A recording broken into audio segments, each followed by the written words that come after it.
The moment Mark yelled, "This dog can't be in here," shattered the Saturday calm.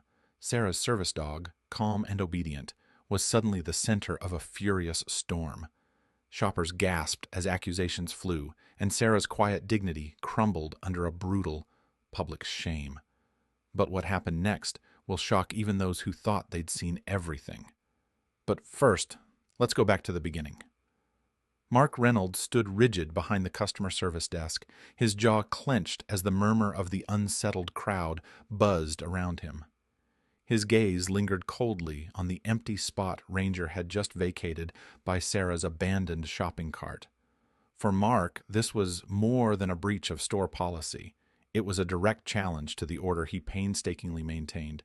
His worldview was black and white. Rules were rules, and any deviation was a threat to the system he managed.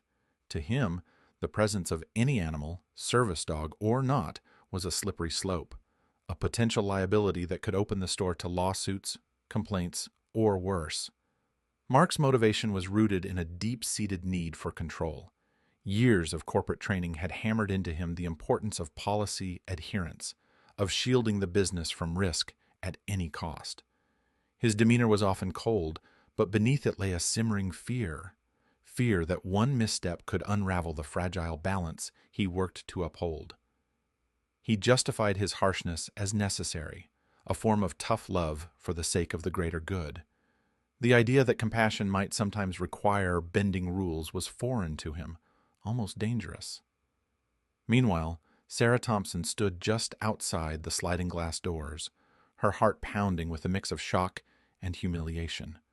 The flush of embarrassment burned hot against her skin as she steadied herself against the cool metal frame. She could feel the lingering stares of the customers, some sympathetic, others confused or judgmental. The sting of Mark's words echoed in her mind, louder than the ambient noise of passing cars and distant conversations. She had faced countless battles overseas, but this, being dismissed and shamed in her own country, felt like a betrayal of everything she fought for. Sarah's motivation was simple yet profound: independence and dignity. After years of relying on Ranger to manage the invisible wounds of war, she viewed her service dog not just as a companion, but as a lifeline. Every task Ranger performed, alerting her during flashbacks, guiding her safely through crowds, was a testament to her determination to reclaim normalcy. The law was on her side, yes, but beyond legality, it was a matter of respect for her sacrifice and her right to live freely without fear or shame. As she pressed her palm against the cold glass, Sarah's mind raced through the years of training, therapy, and resilience that had led her to this moment. She was no stranger to adversity, yet the sting of public humiliation was a wound she hadn't anticipated here, in the place she once saw as safe and ordinary. The contrast between her calm, composed exterior and the turmoil within was sharp, a fragile mask over a well of pain. Behind the scenes, whispers among the employees had begun. Some sympathized quietly with Sarah, recalling stories of veterans in their own families. Others hesitated, caught between loyalty to management and a dawning awareness that this incident had gone too far. The tension in the air was palpable, a silent fracture forming beneath the polished surface of the Crestwood supermarket.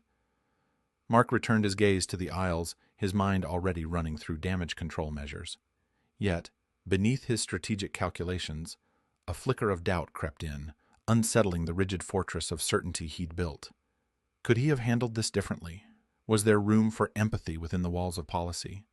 For now, those questions remained unspoken, overshadowed by his resolve to maintain authority.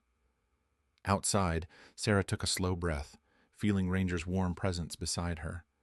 The dog's steady, reassuring gaze offered a quiet strength amidst the chaos of emotions swirling through her. Though shaken, she refused to let this moment define her. Somewhere beneath the hurt, a spark of determination flickered to life, the beginning of a fight she hadn't planned but couldn't ignore. The ripple of outrage surged through Crestwood like a rising tide, relentless and swelling beyond anyone's control. Within hours of the confrontation, Sarah Thompson's story had ignited a firestorm that reached every corner of the community. Social media feeds overflowed with posts, hashtags, and impassioned calls for justice. Screens displayed Sarah's steady, dignified face alongside Ranger's calm, intelligent eyes, symbols now of resilience and defiance. Comments ranged from heartfelt support to blistering condemnation of Mark Reynolds and the supermarket's management. Discrimination disguised as policy, one viral post declared. How can we call ourselves a community if we treat our veterans like this? Read another. The tone was fierce, urgent, unyielding. Veterans who had stood beside Sarah in battle now stood behind her in a different kind of fight, one against ignorance, fear, and the insidious barriers that denied basic rights under the guise of regulation. Their voices, amplified by shared experience and brotherhood, galvanized the public. Local news outlets caught wind of the story, their cameras probing the aisles of Crestwood Supermarket as the first tremors of official scrutiny began. The community's outrage was no longer just noise, it was a force demanding accountability. Amid this growing tempest, Mark Reynolds found himself ensnared in a maelstrom of his own making. His rigid belief in the sanctity of rules, once his armor, now felt like chains. He retreated further into his fortress of denial, convinced that strict enforcement was not just right but necessary. To him, every rule bent risked chaos. The presence of Ranger was more than an exception. It was a crack in the foundation. The store's unofficial no pets policy was a bulwark against unpredictable disturbances, allergic reactions, and potential legal threats from wary customers. This fear of liability morphed into an obsession that clouded his judgment.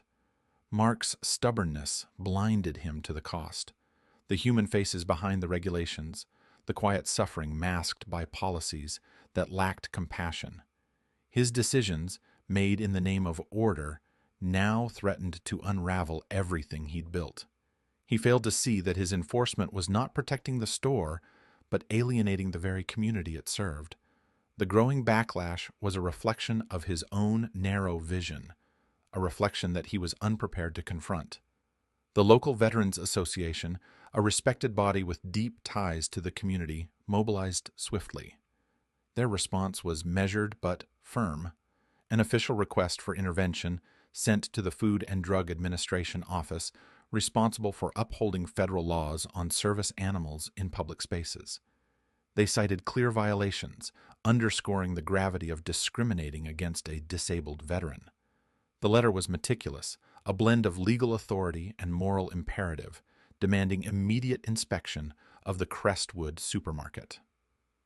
Within days, FDA inspectors arrived, their presence a stark contrast to the usual hum of business.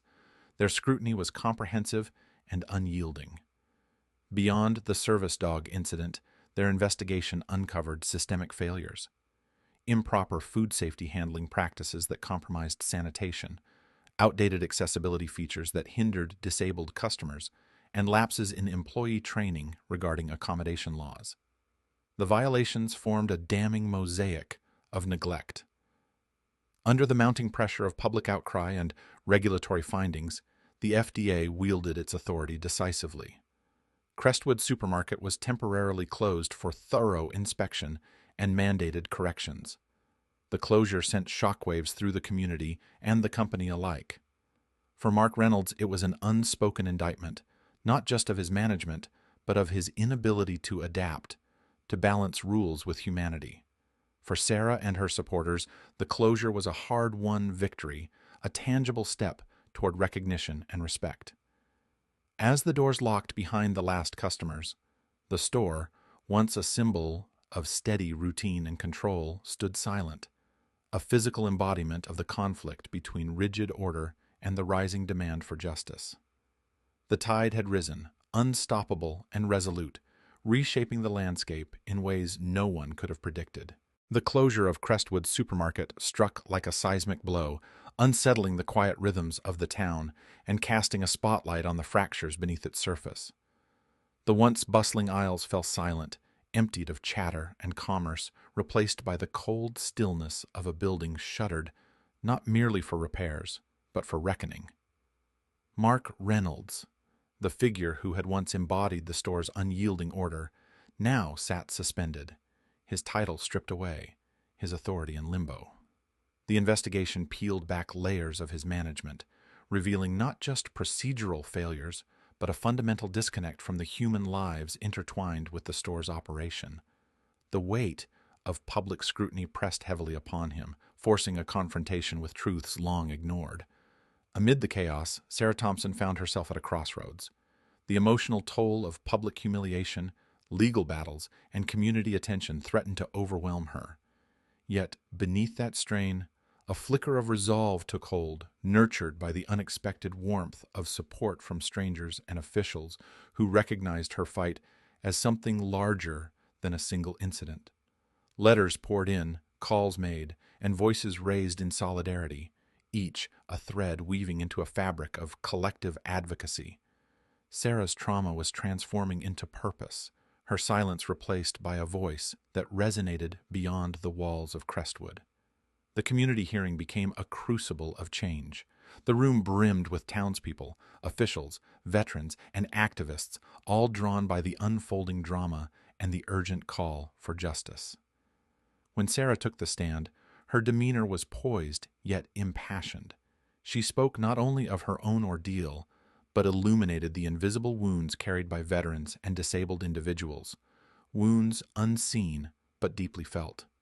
Her words pierced through the noise of politics and policy, humanizing abstract rights and regulations. She underscored the essential dignity owed to those who, like her, relied on service animals not as conveniences, but as lifelines. Her testimony became a rallying cry for enforcement of the Americans with Disabilities Act and a broader cultural shift toward empathy and inclusion. Mark Reynolds sat among the audience, his expression subdued, shadowed by humility and remorse. The rigid conviction that had once defined him softened as Sarah's words filled the room. The hearing stripped away his defenses, exposing the fear and misunderstanding that had driven his harshness. In the quiet aftermath, away from the public eye, Mark sought out Sarah. The apology he offered was sincere and unvarnished, a recognition of wrongs done, a willingness to listen, and a commitment to change. The gesture marked a turning point not only in their fraught relationship, but also in Mark's journey from rigidity to redemption. Months later, the supermarket reopened under the stewardship of new management, committed to accessibility and inclusivity as foundational principles rather than afterthoughts. Staff underwent rigorous training, many sessions led by Sarah herself, who became a vital voice in educating employees about service animal etiquette and disability rights. Her painful experience had forged a path to transformation, turning a personal struggle into a catalyst for community-wide enlightenment. The aisles once marked by conflict now buzzed with a renewed sense of respect and awareness, a tangible testament to progress. The town emerged from this ordeal altered but united, bound by a collective recognition that justice is not merely punitive but restorative, that standing against cruelty can seed hope and healing. Sarah's journey symbolized a broader awakening, a narrative of courage and resilience that transcended individual grievance. The supermarket story closed not with bitterness, but with possibility, a reminder that even the deepest wounds can heal when met with empathy, and that the pursuit of justice can illuminate the path toward a more compassionate society.